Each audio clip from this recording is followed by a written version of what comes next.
Ang mabuting balita ng Panginoon ayon kay San Juan. 6 na araw bago magpaskwa, si Jesus ay dumating sa Betanya. Kumuha si Maria ng mamahaling pabango, 1 libra ng dalisay na nardo, at ibinuhos sa mga paa ni Jesus.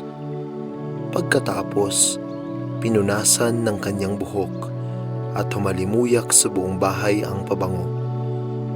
Si Judas Iscariote, ang alagad na nagkakanulo kay Jesus, ay nagsabi, "Bakit hindi ipinagbili ang pabango at ibinigay sa mga dukha ang pinagbilhan? Maaring umabot sa 300 denaryo ang halaga niyan." Hindi dahil sa siya'y may malasakit sa mga dukha kaya niya nasabi iyon, kundi dahil sa siya'y magnanakaw. Siya ang nag-iingat ng kanilang salapi at kinukupit niya ito. Sumagot si Jesus, "Ano't siya'y ginugulo ninyo? Pinabayaan ninyong ilaan niya ito para sa paglilibing sa akin.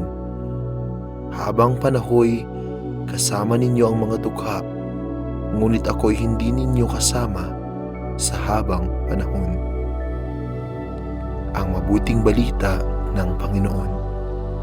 Pinupuri ka namin, Panginoong Hesukristo.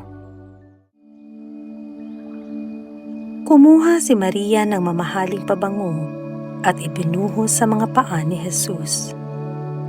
Sa ating makabagong panahon ng koneksyong bertual at mga ugnayang digital, ang pagpapahid ng langis ni Maria ay nagpapahiwatig ng kahalagahan ng pisikal na presensya. Ipinakikita niya ang kahalagahan ng ganap na pananatili.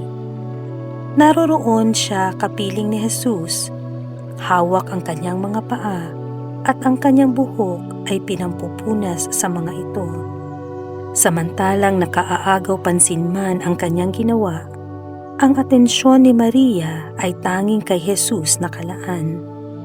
Ipinakikita niya ang tinatawag na presensya ng puso. Ayon sa mga kontemplatibo, ang pagbibigay ng buong atensyon sa minamahal. Nananalangin ba tayo ng may presensya ng puso? Ibinibigay ba natin ang regalo na ating presensya sa ating kapwa? Maging atentibo at bukas sa mga pahiwatig ng Diyos sa araw na ito, sa panalangin, sa kawang gawa, at sa lahat ng maaring maganap ngayon sa iyong buhay.